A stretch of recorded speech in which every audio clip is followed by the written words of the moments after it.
lebih ke arah pada program yang namanya genre. Jadi program generasi berencana. Program generasi berencana itu adalah program yang untuk menyiapkan para remaja itu nanti untuk masuk menjadi ke jenjang yang lebih tinggi lagi atau memasuki masa bisa melewati siklus hidup yang sehat. Siklus kehidupan yang sehat itu ya remaja itu harapannya bisa meraih pendidikan sampai tingkat tinggi.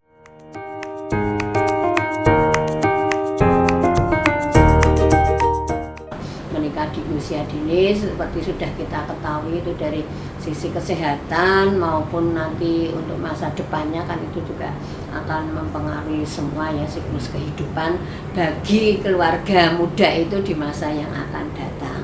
Masalah pernikahan dini ini sangat kompleks ya, mungkin ada beberapa faktor. Yang pertama tentu saja tidak luput adalah karena faktor dari si anak sendiri. Si anak sendiri itu kan juga harus bisa memilah-milah mana apa yang mungkin teman-teman yang bisa dijadikan teman baik, mana yang teman yang itu memang tidak baik. Nah ini harus bisa memilih. Dan faktor orang tua itu harus bisa memberikan keteladanan dan juga bisa harus memberikan contoh ya kan.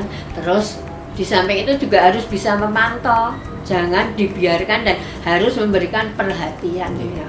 Kemudian di sisi lain juga mungkin pengaruh sekarang ya dengan teknologi informasi yang relatif cukup canggih sekali. Nah apalagi dengan media sosial itu ya, dengan HP-nya dia begitu buka Google, nah, tidak bisa menyaring, memfilter informasi-informasi yang sekiranya mana yang patut sudah bisa dia terima dan mana yang belum. Nah ini yang mungkin sangat berpengaruh.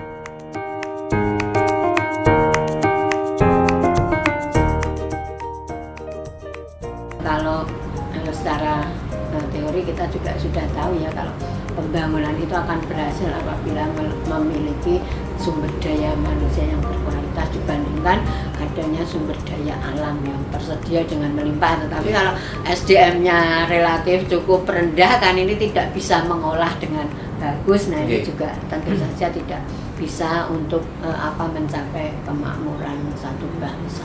Harapan kita remaja yang ada di daerah istimewa Yogyakarta ini bisa lebih berkualitas daripada mungkin generasi kami ya yang terdahulu.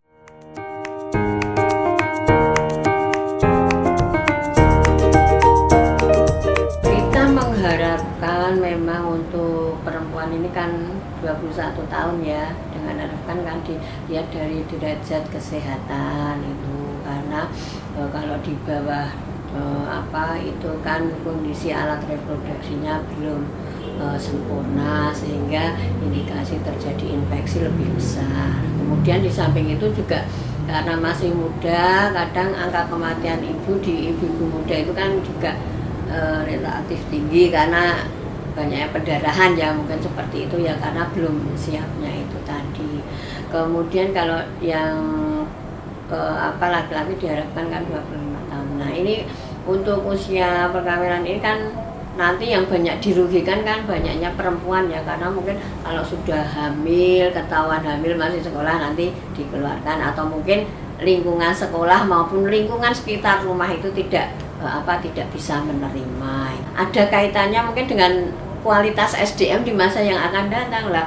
Bagaimana dengan kondisi si ibu yang mungkin tingkat pendidikannya SMA tidak lulus ya. Nah itu artinya kan tingkat pendidikannya SMP. Nah dengan tingkat pendidikan yang masih relatif rendah ini, bagaimana si ibu ini bisa merawat anaknya, bagaimana bisa mengetahui tumbuh kembang anak.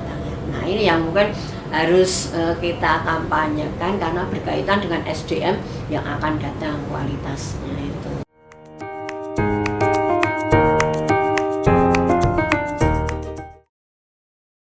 Ya kalau menurut saya ini penting dan mungkin sudah waktunya bahwa pendidikan kesehatan reproduksi itu diberikan tidak hanya SMA dan mahasiswa ya, ini sudah harus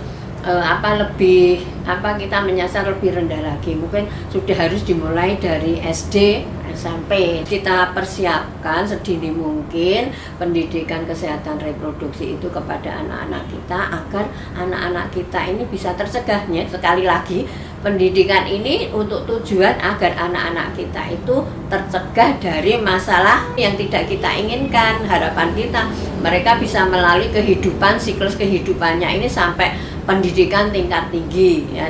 Kalau kita bukan mengajarkan untuk bagaimana terus harus melakukan, enggak ya, ini jadi kita ke arah yang positif agar remaja-remaja kita bisa terhindar dari pernikahan usia dini, bisa terhindar dari seks pranikah, kemudian juga bisa terhindar dari nafsa.